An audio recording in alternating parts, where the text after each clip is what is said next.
And please add your username needs to include at least the first name and the last initial, or you will not be admitted. So please, as you're entering the Zoom meeting, under the username, please include your first name and your last initial.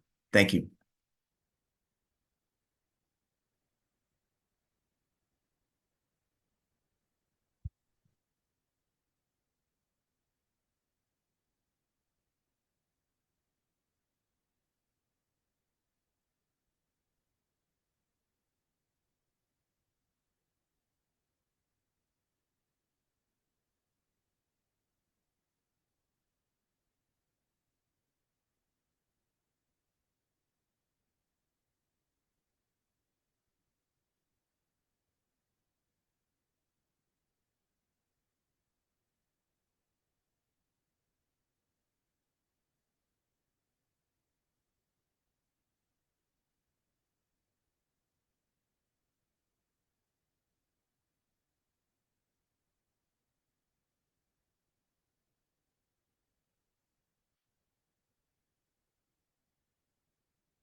This is Victor Fajardo with City of Victorville. I don't know if you can hear me.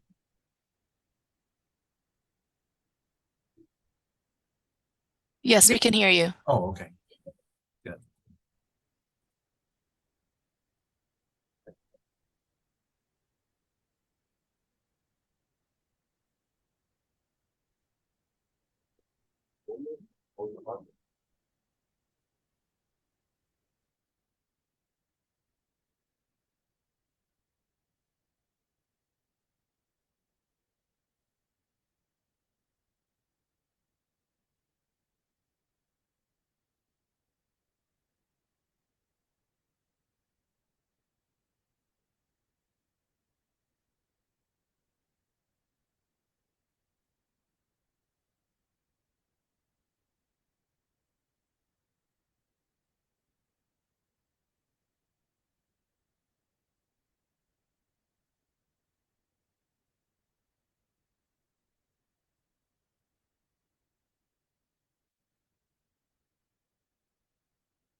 Good morning, everyone, and welcome. And thank you for joining the State Water Resources Control Board's Recycle Water Permits Fee Stakeholder Meeting. This meeting is being held virtually through the Zoom and webcast platforms, and also is being recorded. My name is David Ceccarelli, and I'm the Fee and Revenue Branch Chief within the Division of Administrative Services here at the State Water Boards. Today, we have many of the Fee and Revenue Branch staff working behind the scenes to ensure that this meeting runs as smoothly as possible. If any time throughout this meeting you find that you're having difficulties, please email feebranch@waterboards.ca.gov. That's feebranch@waterboards.ca.gov. Individuals attending via Zoom, please use the raise the hand function if you'd like to ask a question or provide a comment.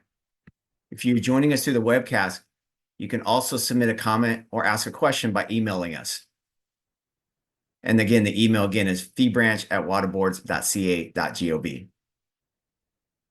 Also, please, as you ask a question or comment, we're asking that you please introduce yourself and who you represent. Again, we thank you for joining us virtually today. And we thank you for your patience as we move to this 100% virtual meeting space.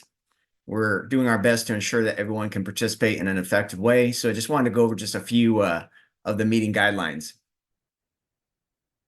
Remember to use the handouts that were sent to you via email. If you do not have the handouts, don't worry. We'll be sharing the documents on the screen. You can request a copy of the documents after the meeting, or the handouts will be posted on our Water Board's fee webpage after the meeting. Remember, again, if there's any technical difficulties, please email us. Please mute yourself when you're not speaking. And you can also, those that are on the webcast can also submit comments and questions throughout the event by sending them to our email address. And we have staff, of course, behind the scenes that will be monitoring our email, and the ones that come into the queue will be taking those as the meeting goes on. And so at this point, let's go to the next slide.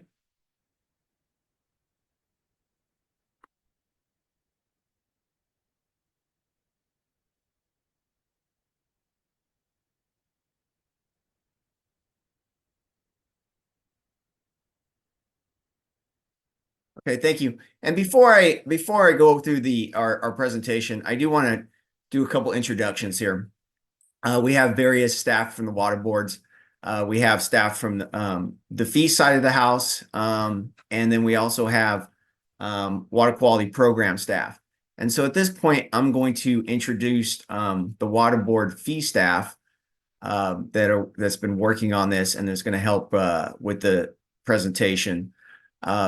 So Cassandra White is a manager at the State Water Board fees.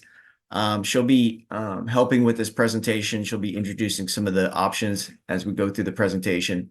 And then Sarah Fong and Megan Vang are working kind of behind the scenes, and will be helping us with the email questions and also taking notes and action items as we go through the process. I'm going to toss it to Laura in DWQ in the Division of Water Quality to help introduce the water quality staff that's going to be helping with this presentation.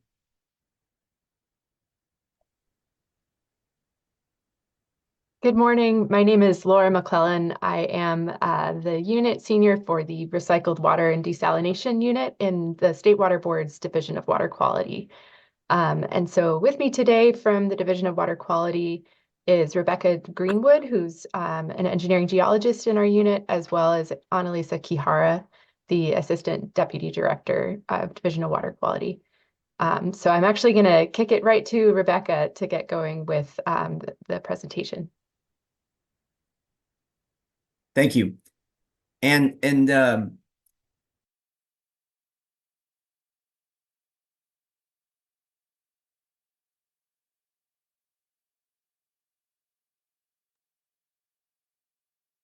if we can go back a slide, I just want to kind of go over.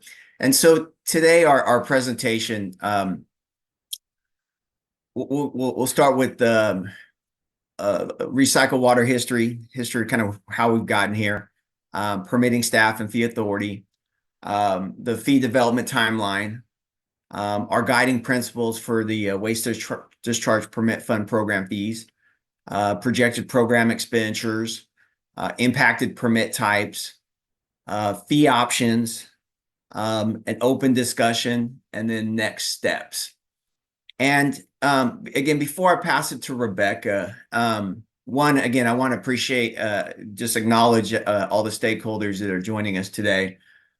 The purpose of this meeting is, again, to have an open dialogue regarding developing a fee structure that will, support our water recycling activities. We appreciate your involvement in the process, and we need your feedback and your opinions, and of course your assistance on this process.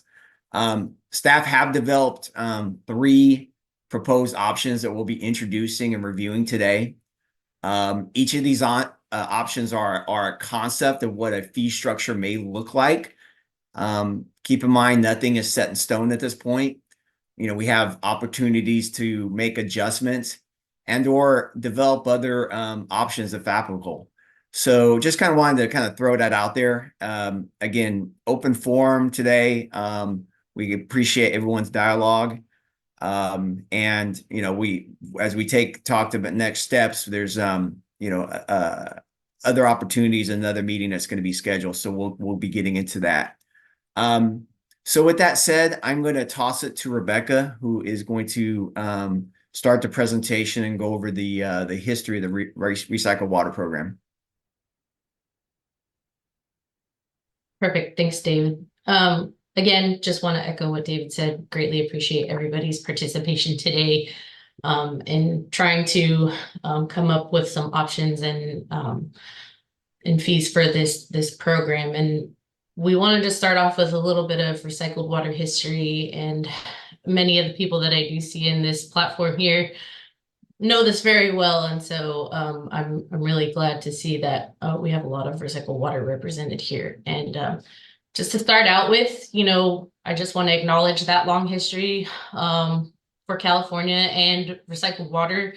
And we have with recycled water and water reuse. And a lot of this data we do have on the screen has been collected intermittently since the 1970s, more recently with the volumetric annual report in the more recent years. But I wanted to start with our first initial principle that was adopted to encourage water reclamation projects in 1977. And so many of you know that then in 2009, we've kind of evolved and adapted, and we have the most the first version of the recycled water policy was adopted in 2009 and was most recently amended in 2018. The policy, was adopted to encourage the safe use of recycled water and to help meet the state's growing water supply demand. And so this slide is just an acknowledgement that we have done a lot of that in California over the years, and we appreciate each region's, input towards that. With that, we'll go to the next slide.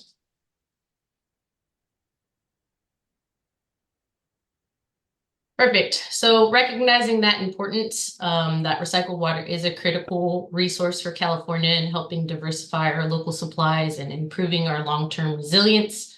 In 2018, with that amendment to the recycled water policy, there was the inclusion of some numeric and narrative goals for the use of recycled water.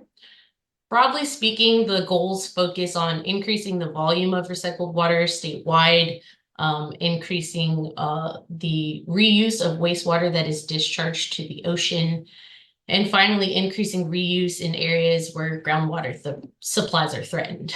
And additionally, in August of 2022, the California Water Supply Strategy, Adapting to a Hotter, Drier Future, came out and established new 2030 and 2040 goals for recycled water. And those goals are recycling at least 800,000 acre feet of recycled water per year by 2030 and 1.8 million acre feet of recycled water per year by 2040. So you can see that demonstrated on the graph on the right with where we were at in 2022 and where we are in relation to those goals. So with the focus to increase recycled water and to continue improving our water supplies, there has really been a surge of new and expanded recycled water projects in the state, and the workload for recycled water permitting has grown significantly. Next slide.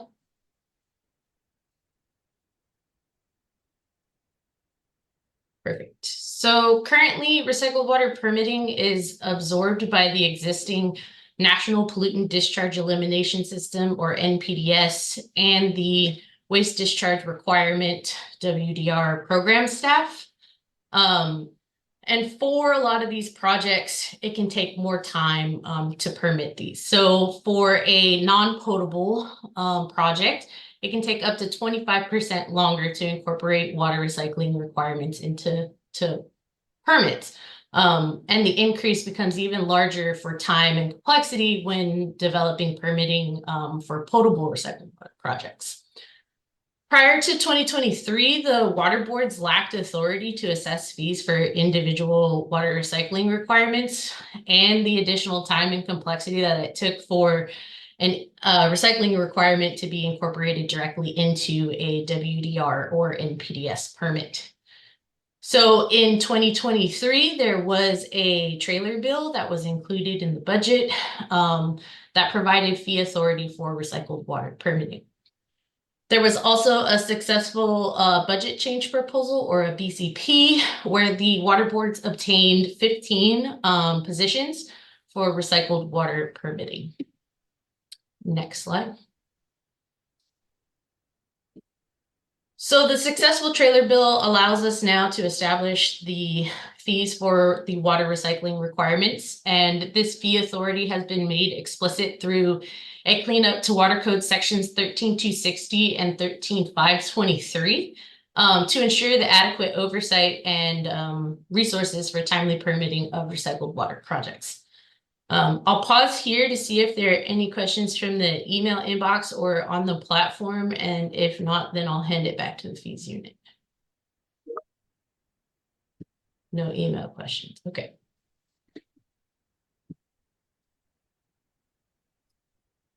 So we have Sharon Green, her hand's raised. Okay, sure. Sorry, I cannot see all the things on the other side. Oh.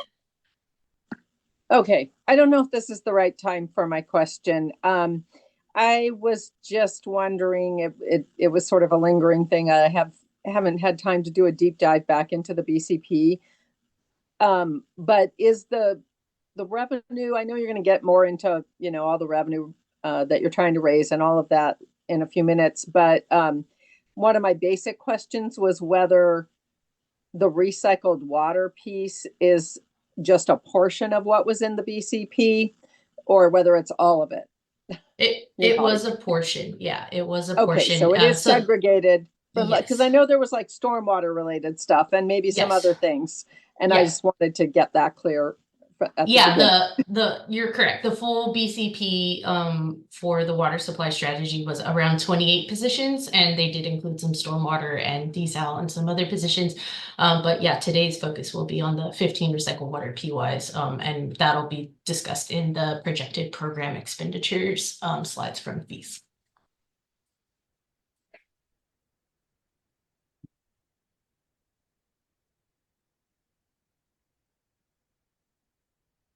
So next slide, please.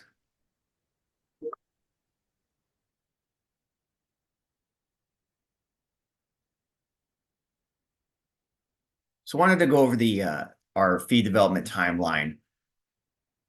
So today, of course, is our first recycled water permitting stakeholder fee meeting. And then our next meeting will be on May 22nd. So a little more than a month away would be the second meeting. During this process, also, we have our overall water quality fee stakeholder meetings, and our second one will be on June 13th. And at that point, we'll go over, of course, the overall fund itself with the waste discharge permit fund. But we also have an opportunity to also discuss recycled water permit fees during this meeting. And then although we don't have a date yet, we could schedule a third recycled water permit stakeholder meeting in June if needed. So we have that as a placeholder. And then our third and final water quality fee stakeholder meeting is going to be August 1st.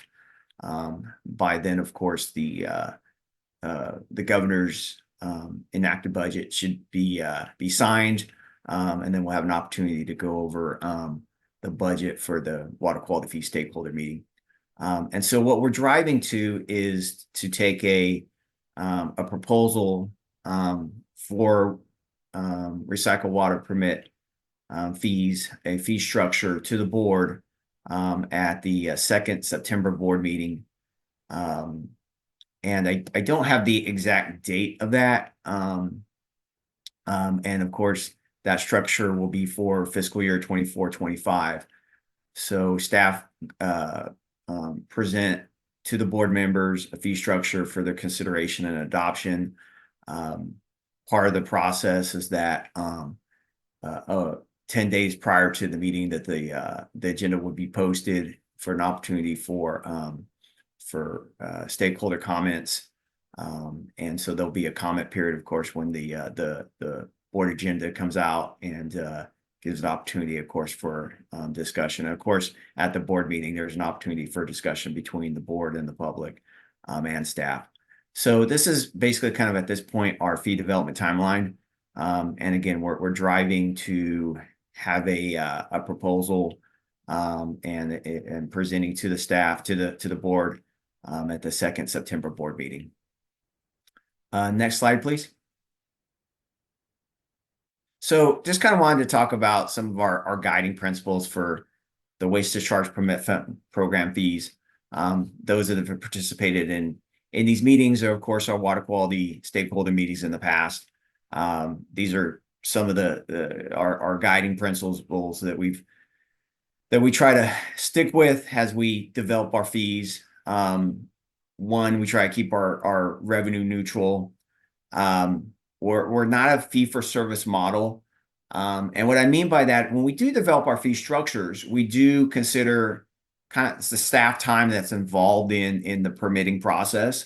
And so if we do find that there's more staff being spent on certain activities than others, we do try to develop our fees where, there may be higher fees on one areas where there's going to be more staff time involved.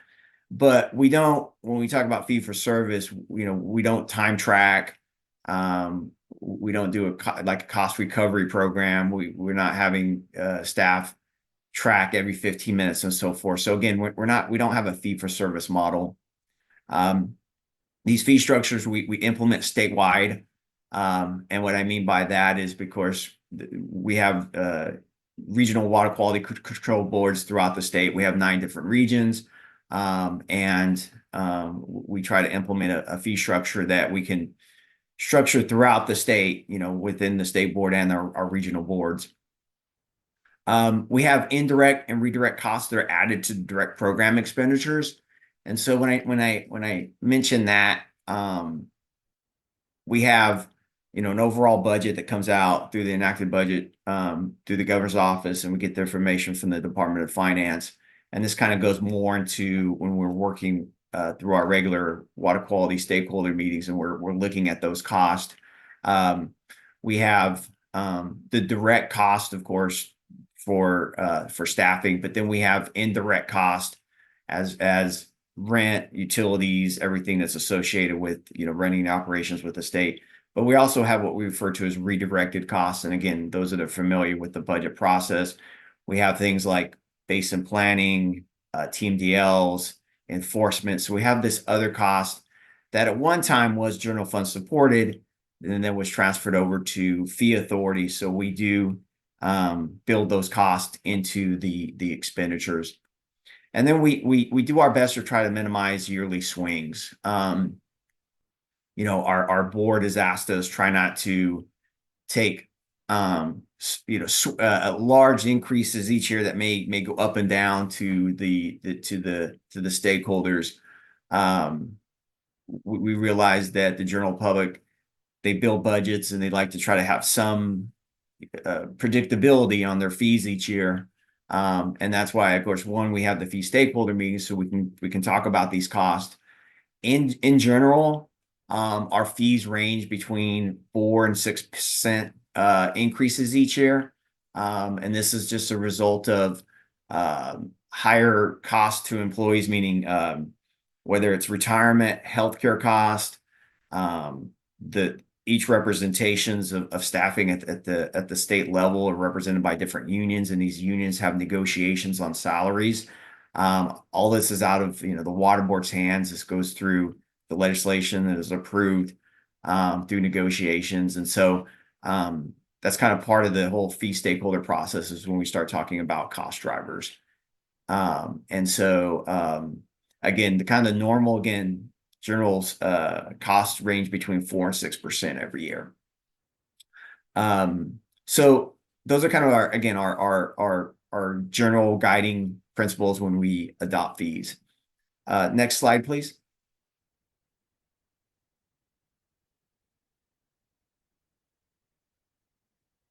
And so I want to talk to you just about the proposed program expenditures.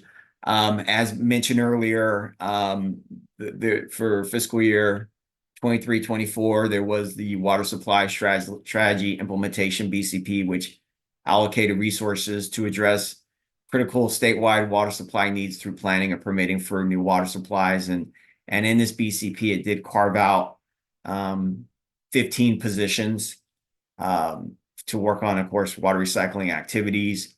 Here, there's some bullet points on staff workload.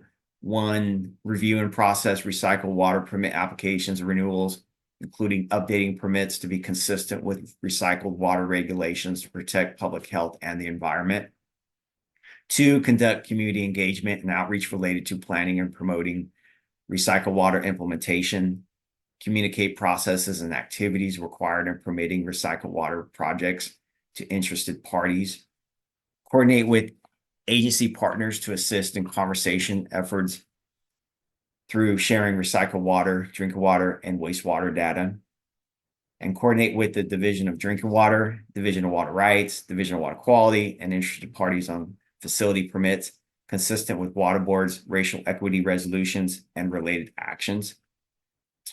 Again, there was 15 positions carved out. We're showing a breakdown of where the positions would be allocated. Current average cost of a PY with the state and with the water board is roughly around $225,000 per position. And again, what this is including, of course, is all the indirect cost and the direct cost for that employee. So the staff cost in our target, what we're trying to drive to, is roughly around $3.3 million of revenue to support the positions that are related to the water recycling activities. I will pause at this point. Does anyone have any questions at this point?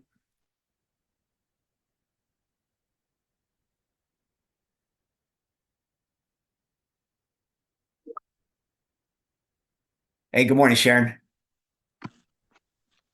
I'm going to have lots of questions, so I might as well just let No you know problem. that now, just since this is our first meeting on this topic.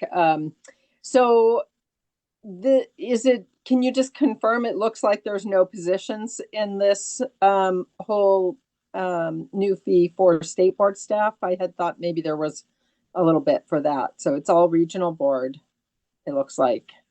Is that correct?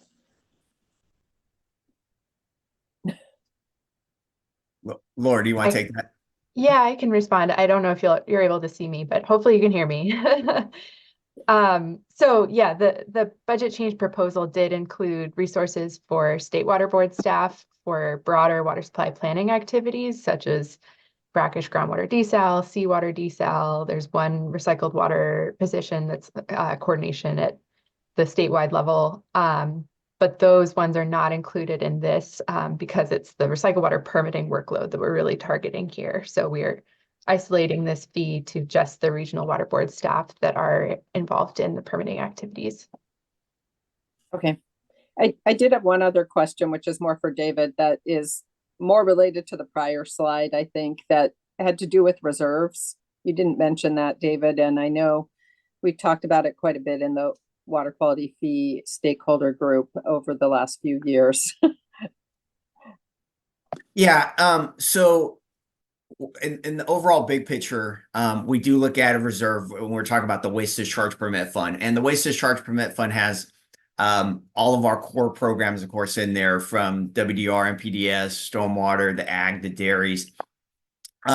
When we look at this program, these positions are carved out basically in the WDR and slash MPDS program. What this does do is it supports supports the water recycling activities, these fee structures. It will bring in additional revenue. As I want to be upfront here, because as when we adopted a fee in 23-24, we built in fee increases to all WDR and MPDS fee payers to help support this until a fee structure was approved for water recycling.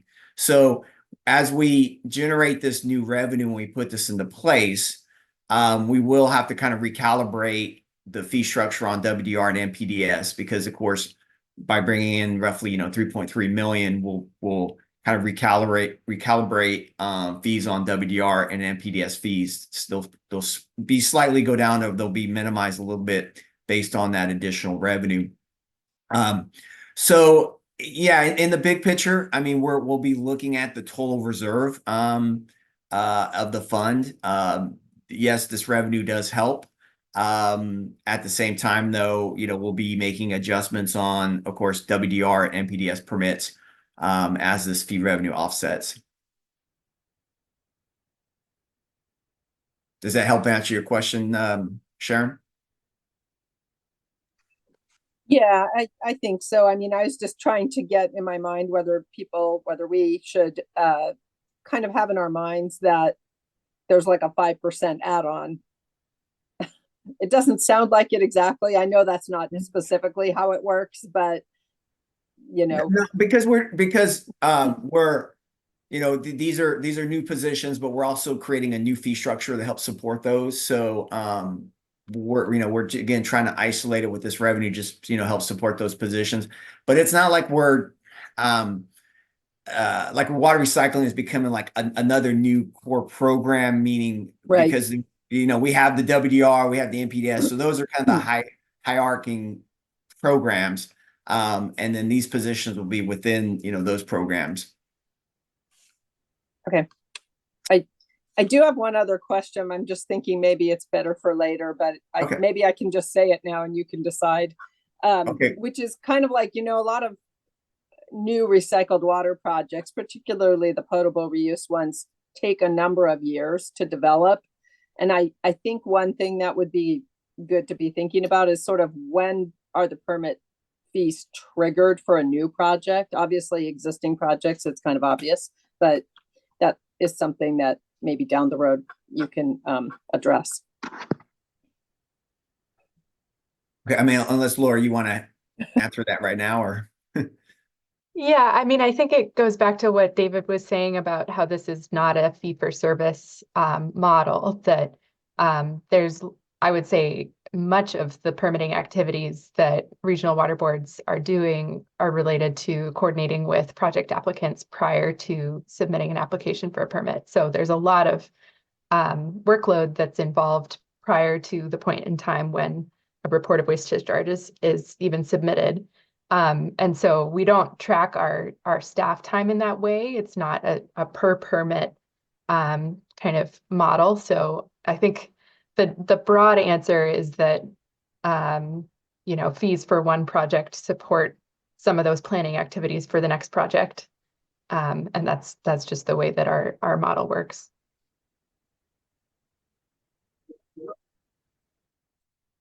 good morning, Claire. You have your hand raised. Yes, thank you. I have a follow-up question for Laura, and I think you answered this in response to Sharon's question, but I just wanted to be clear. The BCP included 2 positions in DWQ for recycled water, and it sounds like these 2 positions aren't part of this proposal. Is that right? Yeah, that's correct. One of those positions is overarching broad water supply strategy implementation. So it's not an exclusively recycled water position. And the other one is a combination of brackish groundwater desalination and recycled water. So we didn't think it was appropriate for recycled water fee payers to be funding those 2 positions exclusively. Okay, thank you.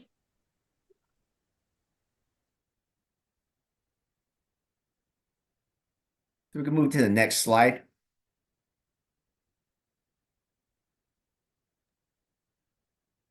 And I believe Rebecca was going to take this one here. Yeah, this one is mine. So just kind of stepping back a little bit from all of this and talking about what type of impacted permit types that we are going to be looking at here when we look at the options in a little bit, and talking about what we have done as program staff to identify some of these permits, acknowledging that recycled water is a complex realm. So just to put it out there at first, our fees would be assessed for water recycling requirements that are written for NPDS permits, waste discharge requirements, and or water recycling requirements. So those are the three main categories that we're looking at for assessing this type of fee. And if we go to the next slide, we'll kind of talk about what flavors of permits we have for which things. So water recycling requirements, as I had briefly mentioned before, may take more time if they're non-potable or potable compared to some of these other permits types. And it also depends on sometimes where that permit recycled water requirement is placed. So we have reviewed through the California Integrated Water Quality System, or CWICS, a lot of the permits that have water recycling requirements, and we've kind of bin them into one of three categories. So the first would be if the water recycling requirement is directly incorporated into the discharge permit. So that would be either a WDR or an NPDS permit. So that would be one permit with the recycling requirement integrated directly into it. The second flavor of permit would be issued as a separate individual permit, as in an individual WRR. These have previously been used across the state as those individual permits. So this is separate, as in addition to a WDR or an NPDS permit. And then the third would be issued water recycling requirement via enrollment in a statewide general order. This is focusing in on the 2016-0068 DDW permit, which is the administration of recycled water. So this is what we are considering a general WRR in this scheme. So one of three areas that we're talking about in general. And then if we go to the next slide, this is kind of the basic example that we're going to be working off of for when you look at the options of where we would assess a fee. So in this example, we're asking the question of basically what I had just walked through in the previous slide. So is the water recycling requirement included directly into the permit? That would be either a WDR or an NPDS permit.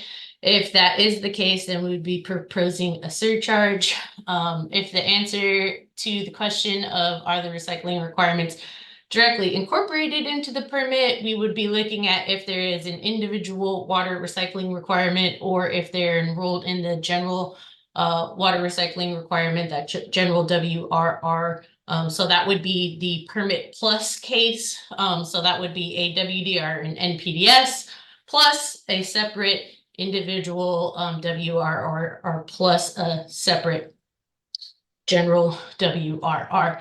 In the case where we have the permit and the individual WRR, the permit is being currently assessed a fee, and the individual WRR, as I had explained before, we did not have authority to charge for those. So we will be looking to assess a fee at this gray bubble. And then in the case for the right-hand side, the double green permits, we would assess, we would evaluate, because fees exist for both at this point, that we would evaluate if the fee is equivalent across for all of them. So just trying to level that playing field. If the fee is a general WRR, an individual WRR, or the surcharge, all those fees are going to be the same, which is going to be presented in the options. You'll kind of see that we have gone for a breakdown of a couple of different ways to look at it, but in each case, no matter where we are charging, the fee would be the same. So it's not going to be like a different fee for that water recycling requirement. It may be different based on a potable or a non-potable permit, but the flavors of where we're going through the options will kind of start to dictate what's being charged. This is just to show where it would be charged. And I think with that, I'll pass it off to Cassandra to talk through the options in this sense. Actually, Rebecca, there's a question. Okay. Yeah. Okay. And let's start with Debbie. Good morning, Debbie. Good morning, and thanks, Rebecca. I actually had a question because you said and maybe I misunderstood. You said as we look at the gray bubble, those individual WRRs that they've not been charged for. So they've not even been charged under the waste discharge. They have an individual permit that would be that green box, so that would be the WDR or the NPDS permit. So they are being charged for the discharge that they have, but they are not being charged for the individual recycling requirement. So they have one permit. I think of this case as like they have one permit, but they really have two permits, but they're only being charged for one. So we're trying to make sure that we charge them for that second one. So the reason I'm asking that is because we do have I do have a member that has individual permits, but they're charged for they're charged for both, from what I understand. So they have an NPDS permit, and then they have the water recycling permit. So they still are being charged. And Can I add in? Yeah. This is Laura. I would just add that different regional water boards have approached this issue differently over the years, and some regional boards have not assessed any fees for these gray individual water recycling requirements permits. Other regions have, so it's not consistent across the board. What we're trying to do here is create that consistency and make it so that there isn't sort of perverse incentives to go for one permit type over another permit type because there is a fee or there isn't a fee. Or we're just trying to make it equitable here. So there may be cases where existing water recycling requirements have been paying WDR fees. Often that's because that permit, has some language in it that points to the WDR authority, and that enables the regional board to assess a fee for that permit. But it really varies. There's recycled water permits are very complex and diverse, kind of because of the history of the program and the history of the permitting scenarios. And we're trying to make it consistent here, but it definitely is not right now. Okay, and that's helpful. I guess my question was going towards, do you know or do you have any idea of how many are really that gray bubble that are not paying, versus how many have individual permits that are paying? And then if it ends up moving over programs, how does that impact the other program then? Because then they'd have a loss of revenue there. So that was basically where that So going to. Rebecca, do you have that ballpark number offhand? I do not have the ballpark number offhand. I think we had talked about it, but I would venture to say it's like less than 50. Yeah, I want to say it's like 30 permittees have the gray scenario. And so there would be, there could be, it's hard to kind of run it through because there are so many different permutations of how it would go, but we're definitely looking at how the different programs would be impacted by what we're proposing here.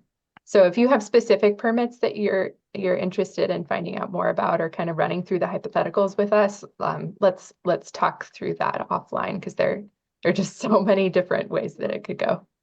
Okay, thank you. So we have a couple more questions through Zoom, but we have one question through the email. So let's take this question. I'll go ahead and read it. So this is coming from Rosario Cortez from Water Reuse. We want to ensure the option is not create additional fees for the same work. One, how will you avoid duplicate charges? We're concerned about overcharging or double charging. And then two, staff have acknowledged that there are different permit types. Can you clarify how that went into the calculations? So for the double charging or overcharging, we know who the recycled water permittees are from the volumetric annual report. And so we're doing kind of a data cleanup effort as a side effort to this fee evaluation, where we're looking through all of the different permits that a facility has, trying to identify which of those has the water recycling requirements. And then we're going to be going through a step of verifying that list with each of the 9 regional water boards.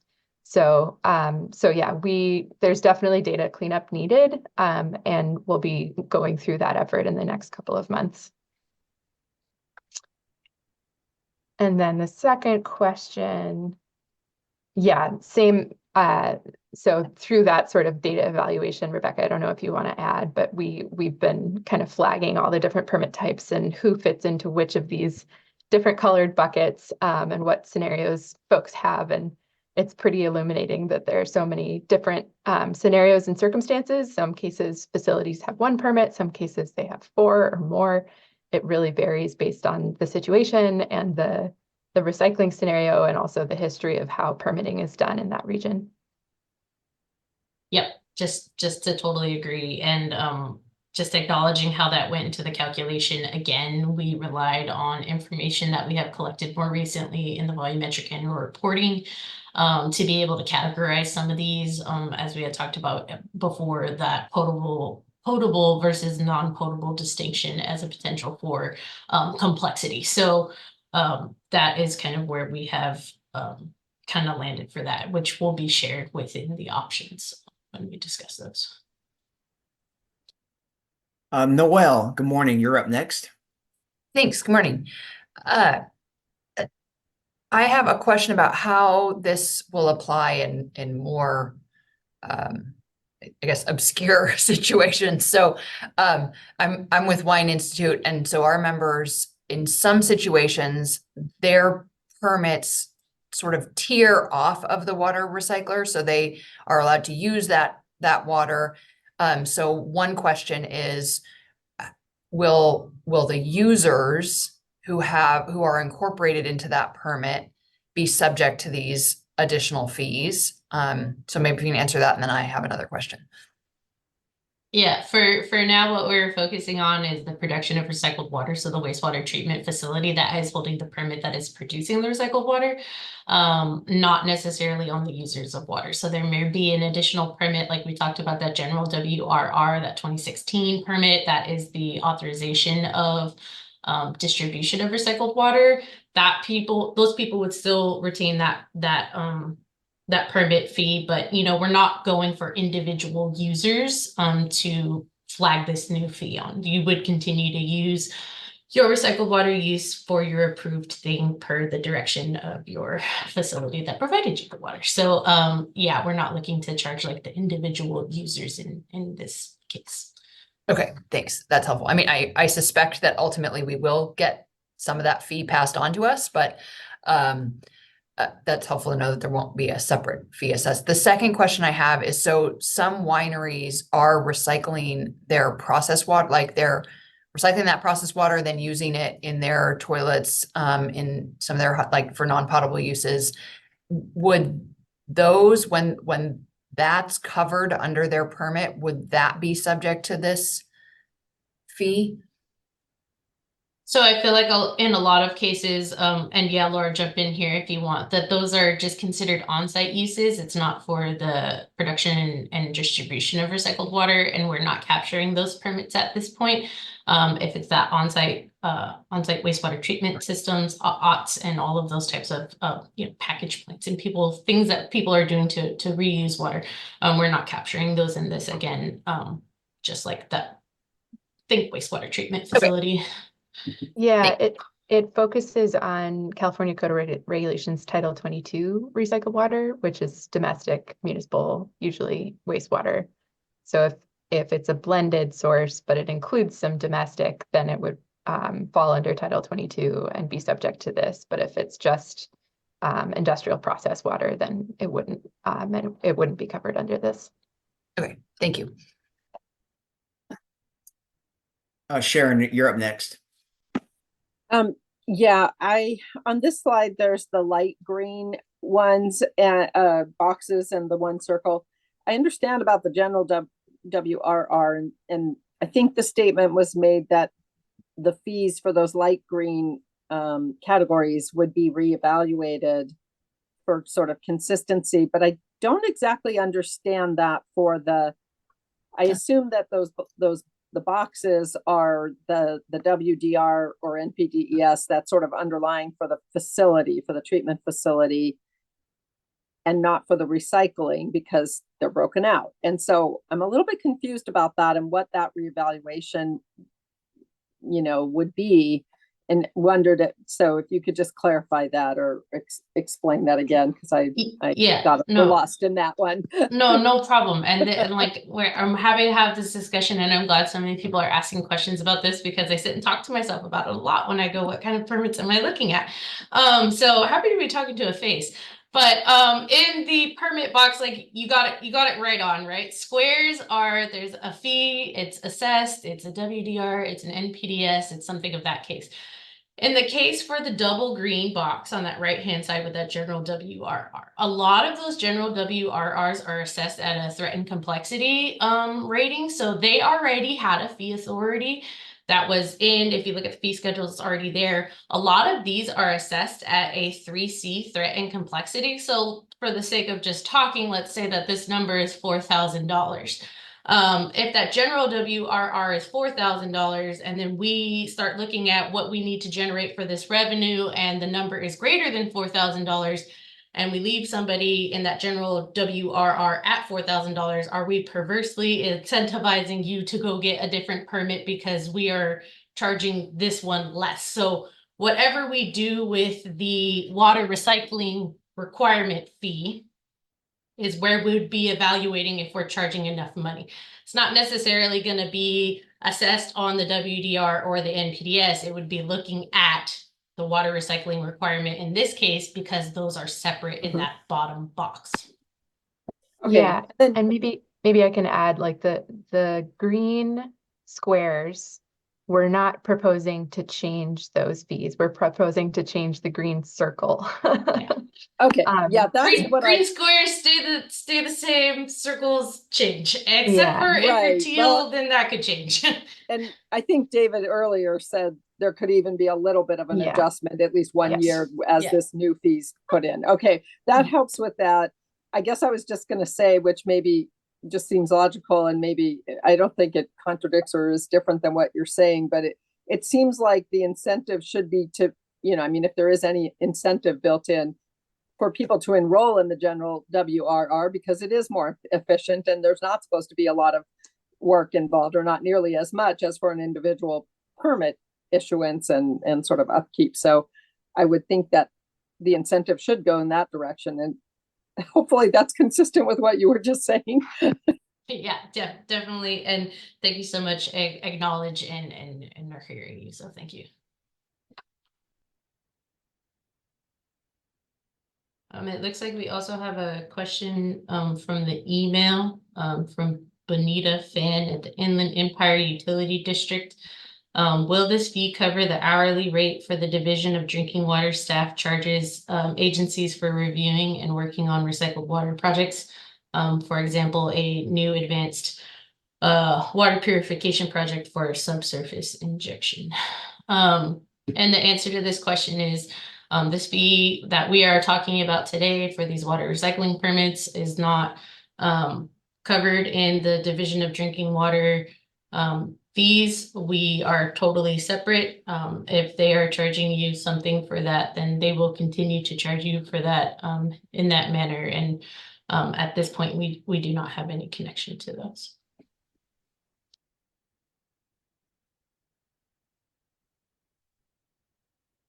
So at this point, there's no other questions. We'll go ahead and move to the next slide. And we will toss this to Cassandra White. Good morning. So before I go through the slides, I just kind of wanted to give a quick overview of the methodology used to calculate the surcharge. So just a couple items. So we identified the target revenue amount, which was earlier in slide 9, which was at 3.37 million. And then we identified total permits affected, which was 270 total, 261 non-potable and 9 potable. And then we identified a primary parameter, which was the type of recycled water produced. From there, we calculated the total revenue from the current fee structure, fiscal year 23-24 for each type.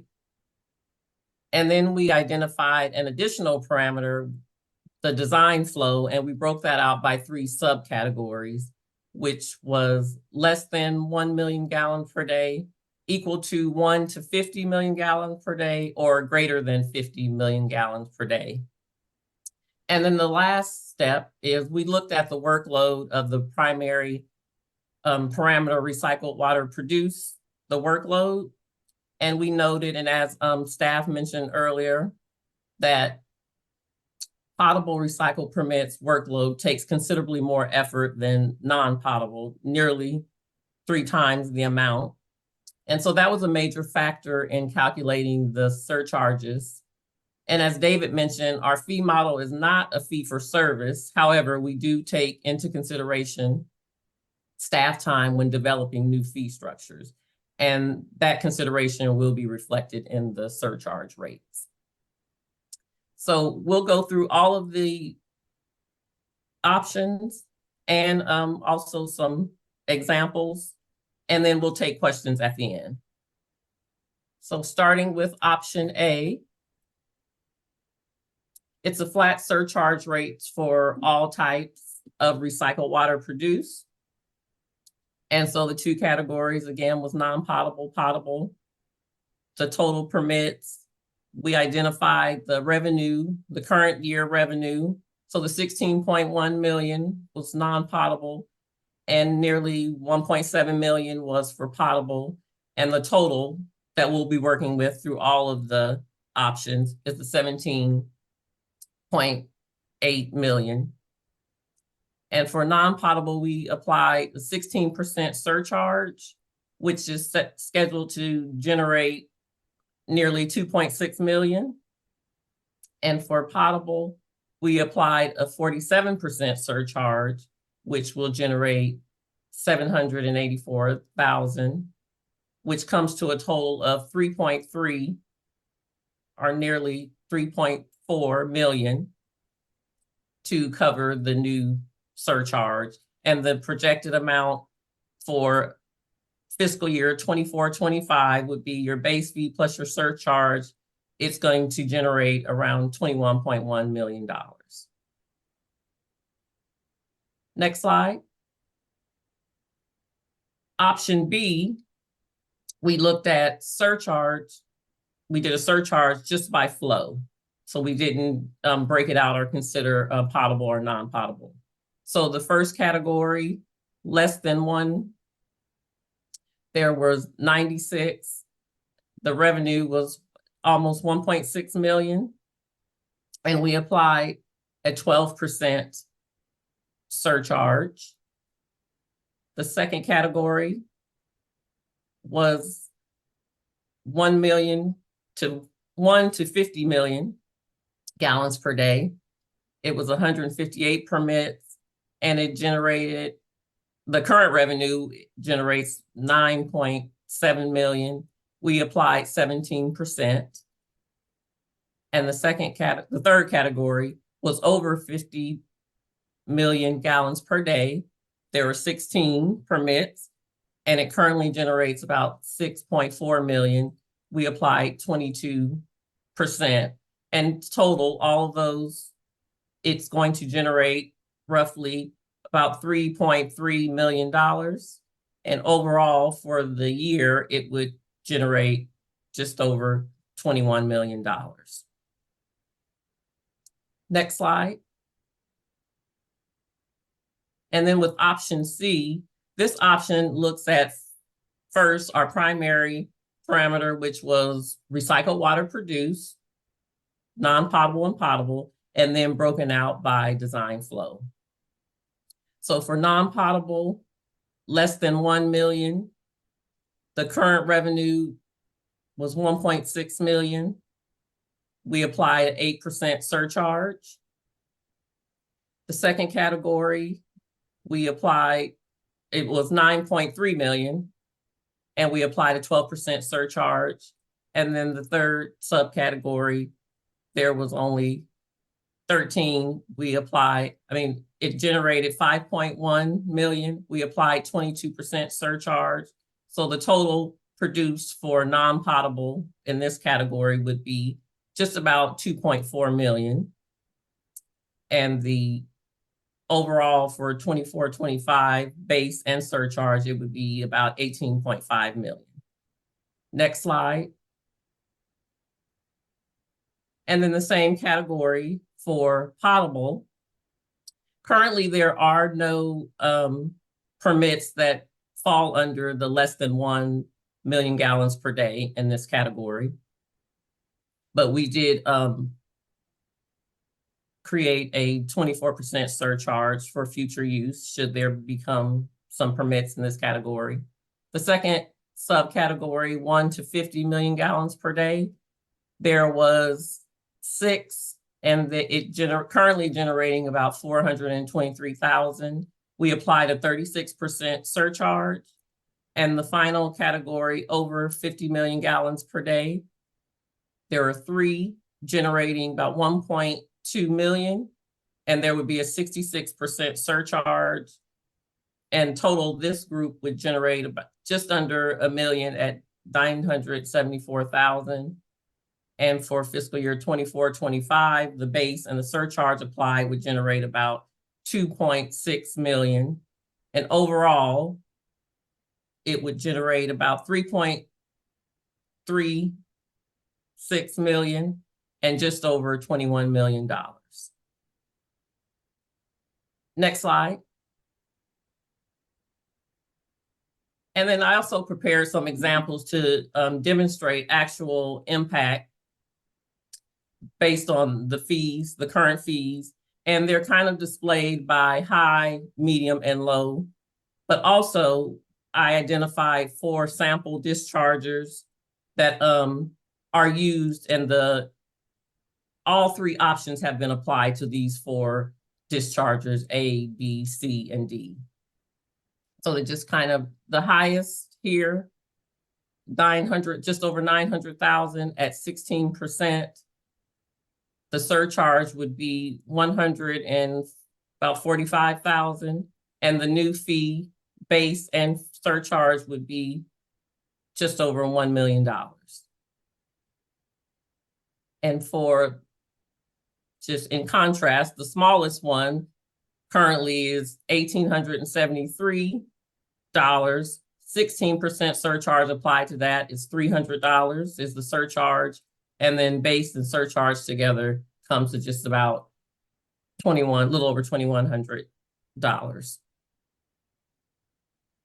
And the next one, discharger C, that's kind of a mid, and it currently at $112,000, 47% is applied. This is under the potable category. The surcharge amount is $52,000. And the new fee, base, and surcharge applied would be $164,000.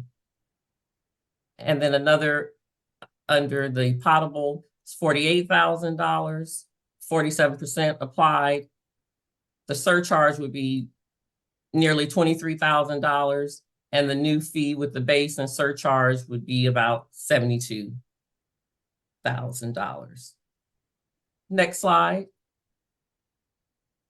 And option B, I'll just kind of identify those dischargers that we saw. So discharger B, this is the smallest one in this category. At 12% applied to it, it came to a $225 surcharge amount, and the total comes to just under $2,100. Discharger C, 17% applied to it. The surcharge amount is about $19,000. The new fee would be $131,000. And then discharger A, the $904,000, 22% applied, comes to $198,000, and it's just over $1.1 million. And discharger D, the $48,000, 22% applied to that. The surcharge is $10,000 or almost $11,000, and the new surcharge plus the base comes to $59,000 or just about $60,000. Next slide.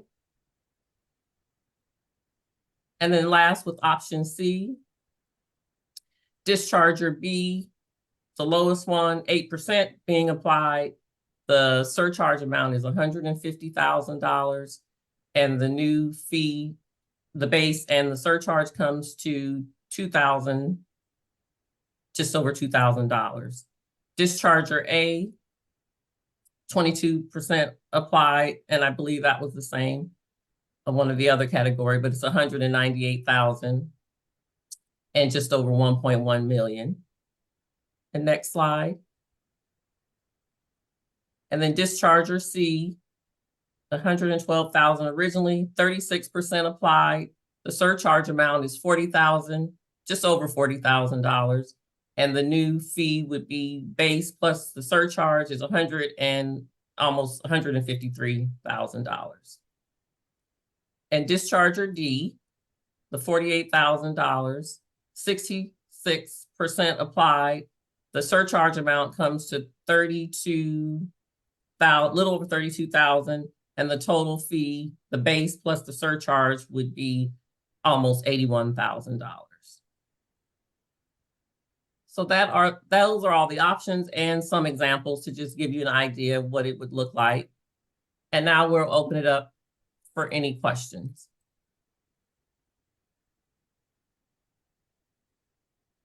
And also, before we answer any questions, I just wanted to mention that the slides will be posted on the fee stakeholder website within the week, if not sooner.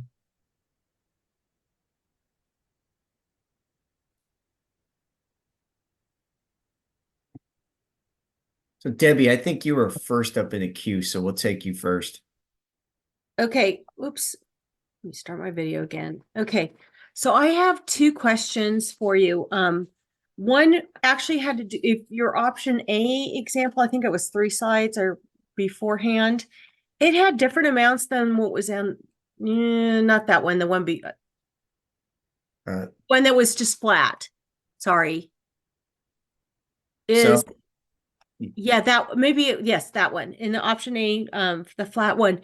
I just out of curiosity, so the handout had 16%. This has the handout had 19%. This is 16%. Was that just a different, did it just get calculated differently, or, and I'm sorry if you already said that. A revised version was sent out. Okay, thank you. You're welcome.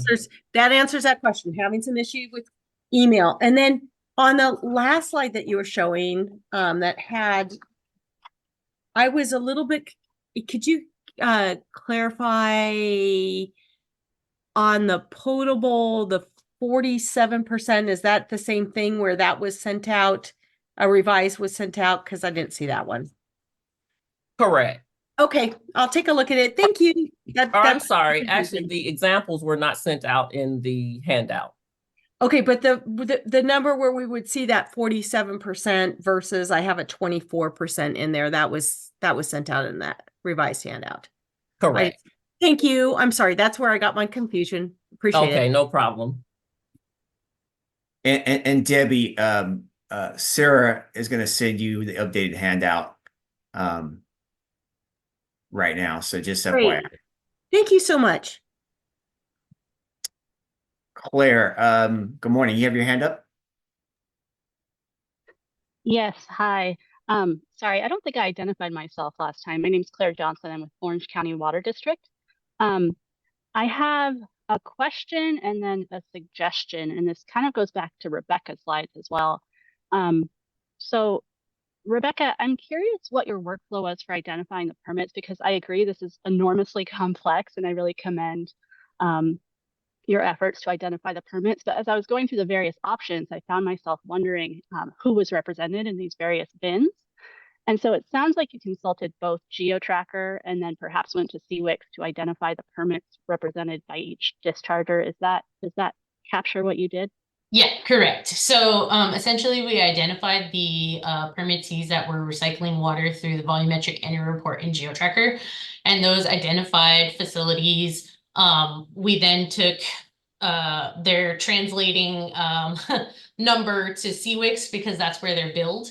And we identified all the permits that they had associated with that. So if a facility was identified in the volumetric annual report, it's identified as a facility. Then we went and looked at SWRCB and we saw that they had, 1 permit or 3 permits or however many permits associated with that facility place ID, and then identified which ones would be charged either the WDR. We binned them further, not provided here, just so that we had a little bit more clarity into like, is it a WDR discharger? Is it an MPDS discharger? Was that their individual recycled water fee? Like those squares and circles, we have that as well. So that's kind of where we had started with some of this data, but yeah, again, that you're totally correct. It's identified in GeoTracker, translated over to SWRCB. Okay, thank you. That's really helpful. So if we could go back to slide 16, I had a question about this one in particular. This lists all of the potable reuse projects, and this is a pretty small list. I think we all know each other. And so looking at this, Orange County Water District is one of the projects in that greater than 50 MGD design flow bin. I'm only aware of one other project that could fall under that bin. And so what that says to me is either there are multiple permits associated with these projects being identified, or maybe someone else is being identified that might not necessarily fit that category. And so I'm thinking, you've said that you're going to run these permits by the regional boards for their input, but would it also be possible to reach out to the permittees to make sure that these designations make sense? Because I worry that if you wait 2 months before doing that, that there might not be time to meaningfully comment, and there might be people wrapped up in this that aren't even aware. So that's my suggestion. Totally acknowledged. Thank you so much. Yeah, the potable ones, I know you all know each other. There's like 11 of you. And yeah, a lot of it comes down to, and I appreciate that suggestion, because this is done off of the SWRCB field of design flow. It's design or permitted flow. So depending on which regional board entered what number in that area is how these got binned. So that might not be the total number of produced. So I appreciate the suggestion of looking and reviewing. We might be able to look at what was submitted through the volumetric annual report in terms of flow as well. But just so that you know where that number came from, is that it is the design or permitted flow field in SWRCB for that purpose, which I think is used typically for NPDS permitting fees, because those are based off of flow. Thank you for that. And maybe to add to that, the design flow is the NPDS or WDR design flow, not the water recycling design flow.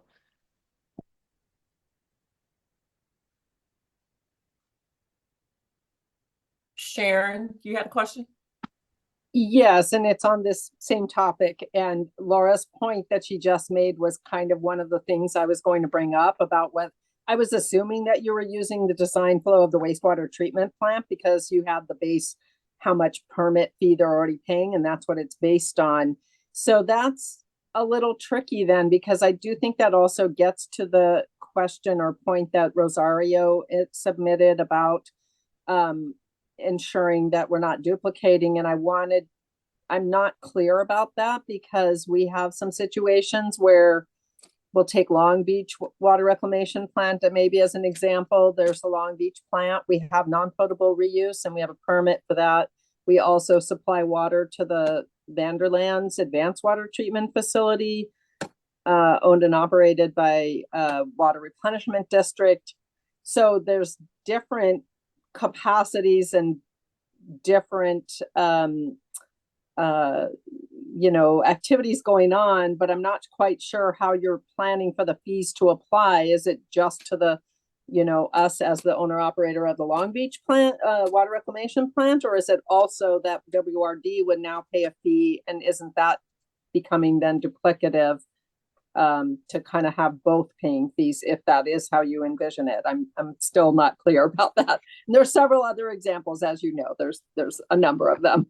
Yeah, and to just kind of like generalize the question and kind of what we're looking for, and I acknowledge that that situation happens, right? We capture that in the VAR. You at Long Beach give X amount of effluent to this plant one, right? So we have those relationships kind of built in, but again, I want to go back to that we're looking at the fee for the person who is producing the water. So even though they're taking a secondary treated effluent and then they are producing a recycled water, they would be charged a fee for the production of the recycled water at their plant. So because that is associated with a different, WDR and PDS permit. So we would want to make sure that we are appropriately applying the fee across all of the facilities that are producing that recycled water for purpose of use. But acknowledged that we don't want to double count. That's the whole reason why we have the bar, right? And why we have that field of who's going where and who's doing where, what, we don't want to double count. So acknowledging that here and thinking that we could look at a couple of different data fields in the future. As if you have any suggestions, I'd be happy to, try to look through some of those with you guys, be it the VAR or through CWIX or, other publicly available data sets that we'd be able to use. Can I raise one other thing? I don't know if other people have their hands up, but I had one other kind of follow up on use of design flow for the wastewater treatment plants. And I know that is sort of obviously the easiest thing. That's what's been done for the NPDES and waste discharge requirements. For water recycling, I would say, we have 11 facilities, so I think we have a big range of experience, and some of them recycle everything or try to, right? And so there's that full potential. We have a few facilities, and it may only be one or two, where we don't really have that ability to recycle most of the flow. We have either minimum flow requirements or other constraints, or it's just the demand isn't there. And so we are really only recycling a small percentage of what is being produced. And, and to add to that, the flow actually, flows have gone down by over 30% over time. So we're producing a lot less than what, the design flow represents. And it really is a mismatch in that case. Like we might be, recycling, I forget exactly, but I think it's only a couple of MGD, and we have a 21 MGD rated facility. So I'm going to just, for argument's sake, say 10% or something, where other ones are, we're trying to get to 90% or whatever, as high as we can get. So I feel like that's a bit of a problem for those facilities, because they're really then going to be subsidizing an activity that they really is disproportionate to what they are doing or can do. And those are exceptions maybe, but I don't know if we can come up with a way to maybe, because another aspect is just how built out the facilities are to supply recycled water. So that would be an issue and concern, I think, for us in a few situations. Definitely. Yeah. Thank you. Acknowledged, and we'd be happy to discuss with you further on any potential options that you would, like to have considered. And thank you again just for the open dialogue and thinking about this. And, like Laura said, we're doing this data cleanup stuff, and hopefully, we can make sure that these are accounted for in these types of conversations. So thank you again for that comment.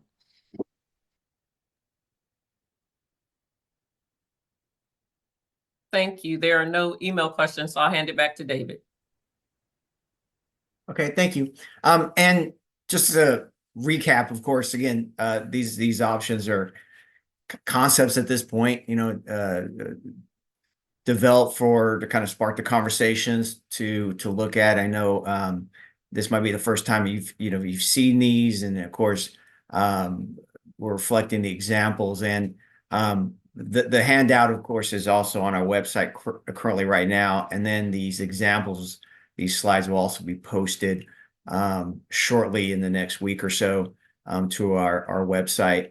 And so when you have an opportunity to go ahead and look at them, and prior to our next meeting, you have an opportunity to email us, and if you have any suggestions, things that we also can look at tweaking is if there's an opportunity to, adjust the tiers, or, looking again of our flat fees, if there's an adjustment there. So there's definitely opportunity. But again, we just wanted to kind of get something out there so we have the opportunity to start kind of visually looking at what the structures may look like. And then keep in mind also that, and we do this with all of our other fee structures, especially the newer ones that we put into place. Again, we take it to the board for the consideration and adoption, but as we're going through the process, we're evaluating, and of course, as many of you know, the board has emergency rulemaking authority, so we can go back on an annual basis and make adjustments as needed. So if again, you know, we find that there needs to be an adjustment within the first couple of years, we're more than happy to kind of work with the stakeholder group and make those adjustments. So I guess next slide after the options here. So this kind of leads us to open discussion. And with that said, I do see someone's hand raised. So Rosario, I think you have your hand raised, so please, the floor is yours. Let me put my hand down now. Thank you so much, David. I just really appreciate all of you today and really appreciate the information. Thank you for answering my questions both today. Shout out to Sarah, and between this meeting, prior to this meeting, Laura has been wonderful. So we appreciate especially what you flagged about adding another meeting in June. That would be incredibly helpful as we digest all of this. We have a lot of members to circulate and get feedback from, so that would be incredibly helpful. And we really appreciate the meaningful stakeholder engagement, and we look forward to those opportunities. And it is important for us to try to get it right. While we appreciate the emergency option, we would very much appreciate trying to get this right and clear from the front end. So we're looking forward to continuing this process. But thanks again, David. Thank you. David, can I add a couple of thoughts? Please. This is Laura. I just, as you're thinking through the options, we would really appreciate feedback on what do you think is the preferred option that will kind of strike that balance between we need to fund these staff resources, but also continue to promote and encourage recycled water development. So what's the smartest way for us to do that? It is something we can revisit down the line, but in a way, we have a really cool opportunity here where we kind of have a blank slate and we can develop the structure for what we think will work the best for the regulated community, as well as program staff that are implementing these fees. So yeah, definitely be thinking along those lines. I'm sure that you are, but just appreciate feedback in that direction. And also, if there are other considerations that we should be considering in the fee structure, were all years. The three options that we proposed here were based on discussions that Rebecca and I have been having with regional board staff, as well as others, about the, what does the permitting workload look like for regional board staff? What kinds of permitting activities take the most staff resources? And, what's going to work for the little guys as well as the big guys. So that's kind of where our lens has been, and why we ended up with the three options that we've ended up with here. But if there's a different way of slicing those categories, we're very looking for that feedback now, and definitely don't think that any of those options are baked, because they're pretty, straw man preliminary options for your consideration.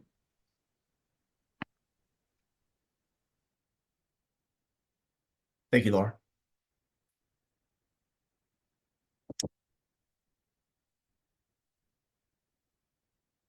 Claire, you have your hand up.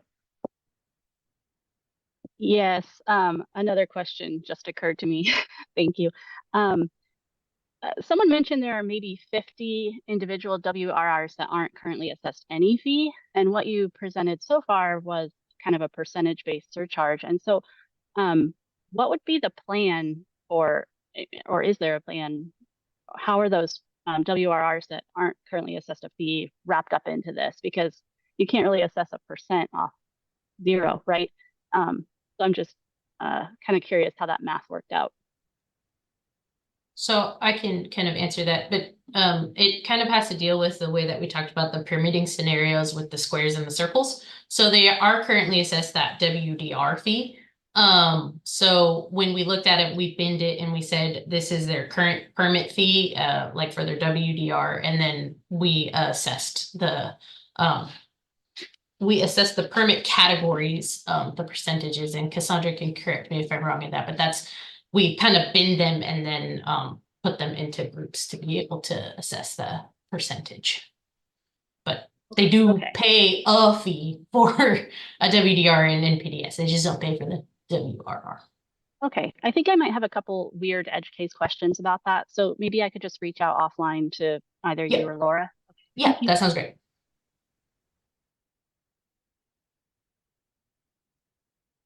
Debbie, you have your hand up? Yeah, kind of continuing on that same vein. And by the way, yes, thank you for this. And just to let you know is we have our annual conference on the 22nd of April. So we're not going to be able to participate. If there's any way of picking another date, I'd love it, but just wanted to let you know about that. You must be May of 22nd. May, I'm sorry. I said April, but I mean May. One of the, I guess, just in initial thoughts, and I think it's kind of teasing this, and I know this doesn't pay for service, but typically those individuals, the idea of the individuals, that might be a way of individuals versus under the general. I think Sharon mentioned that too, is there might be some way of incentivizing. I know the idea is it takes just more time to do an individual. One of the areas that I see in some of ours, and with some of our discharge, is our WDRs have recycled water, like, some of them are more discharged, some of them are more geared to the recycled water. And I guess the question is, are we looking at, in this case, if you have a Title 22 recycled water, and then, or is it just that you're land applying on a property that might not be your direct treatment plant property, or is it a property that you own? All these like kind of nuances. Do you have any sense of that? And then I do have one more thing that just kind of comment after that.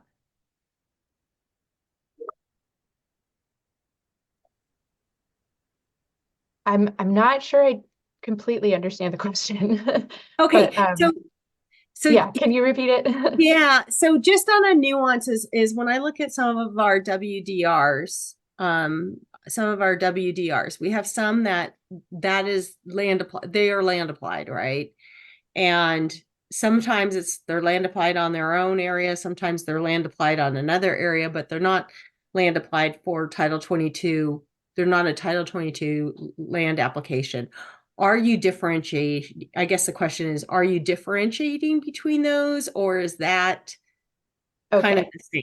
Yeah, so Region 5 is kind of unique in some ways in this area, but yeah, we really are focusing on Title 22 recycled water production. So if it's not got an associated Title 22 report, then it wouldn't fall into this bucket. Okay. And I will say, part of what those new regional board permitting staff are tasked with doing is reviewing old permits and seeing, should this facility have a Title 22 report? Is it something that that it would be good to incorporate into this program, or is it kind of good with its current permitting scenario? So yeah, for now, no.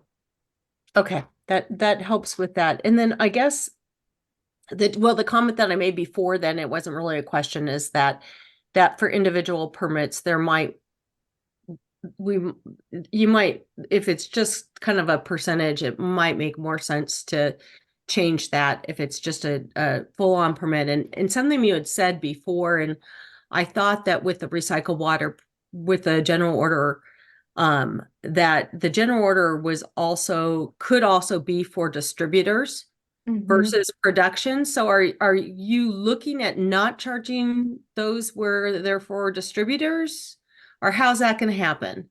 Yeah, I don't think that we have an answer yet on that. I think we need to look more closely at how many folks fall into that scenario. It is something that was raised as we were kind of having these initial discussions. But yeah, it's a layer of complexity that the current scenarios that we've developed here don't really account for.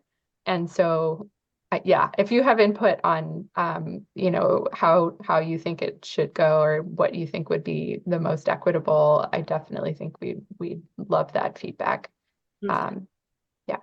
I don't have it right now. And then this is kind of a question and a comment is you pick the 1 to 50, which is a huge range. Do you have like an idea of how that is laid out? Not offhand, but that's definitely something we can share. I mean, yeah, Okay. honestly, we kind of like, this looks reasonable. This other category looks reasonable. So if there's a different way of breaking it out, like, yeah, we're definitely open to that. And I think you're going to find this true of everybody. So I'm not going to make it just on those ones, but on those very smalls, most wastewater treatment plants, especially with the mandatory conservations, are operating way below like half to, somewhere between maybe even a third to 2/3 of their capacity because of that. And so you with that 1 MGD, it is small, but you can get those that are operating under 1 MGD that sometimes are in the 3 MGD range, for their permanent flow. So just that's why I was curious on that one. So, and I know that that's also true of those that are at 100. They might be operating somewhere in the 70, 60, 80 range. So if they're, of what they intended. So thanks.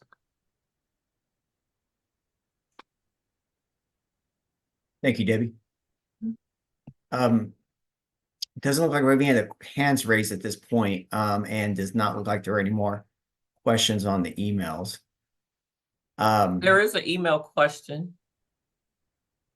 I think that's been answered. I think it was kind of an internal question, correct? Correct. Yeah. The question that Sarah put in the chat is going to be just a internal question. Okay. Thank you. And I did want to just mention one thing as we move forward through, of course, the communication and the feedback and so forth. And I think many of you guys realize this, the water board has various LIRIS lists, which helps us with our communications and sending out documentations and information about upcoming meetings and so forth. And many of you are probably signed up for the water recycling list. Just FYI, there's also a list for fees, which is under fee regulations. So fee regulations, water quality. So many of you are probably already signed up, but if not, I encourage you to sign up for the fee regulation water quality list. And you'll receive information about, again, our stakeholder meetings and/or any handouts and so forth regarding to fees information. Again, if you need assistance on signing up, please send an email to feebranch@waterboards.ca.gov. So again, next steps, we're asking for stakeholder feedback by Thursday, May 2nd, which is roughly about 3 weeks away. And again, feedback can be sent to feebranch@waterboards.ca.gov. Please, if you want to reach out to me and/or program staff, we'll be happy to have some conversations also, or if you want to contact me and I'll do my best to coordinate with program staff. If again, you'd like to have a side conversation. And again, we'll take the feedback, and it'll help us prepare the agenda for our next round of meetings, which is be scheduled for right now for Wednesday, May 22nd. And of course, shortly, about a week prior to this meeting, we'll send out an agenda and handout you know, kind of lead into that discussion at that point. And as I mentioned, of course, it's not posted on here, but we've kind of flagged the potential maybe having another meeting for June if needed. So that's the next steps. Again, I appreciate everyone's time today. Appreciate everyone's feedback, their participation. I know this is going to take some time and some effort, and not just for the water board staff, but of course for the stakeholders, and so we definitely appreciate all your assistance and help on this process. And so please don't hesitate to reach out to us again if you have any questions or concerns, or you're looking at something. Please go ahead and, like I said, email us, and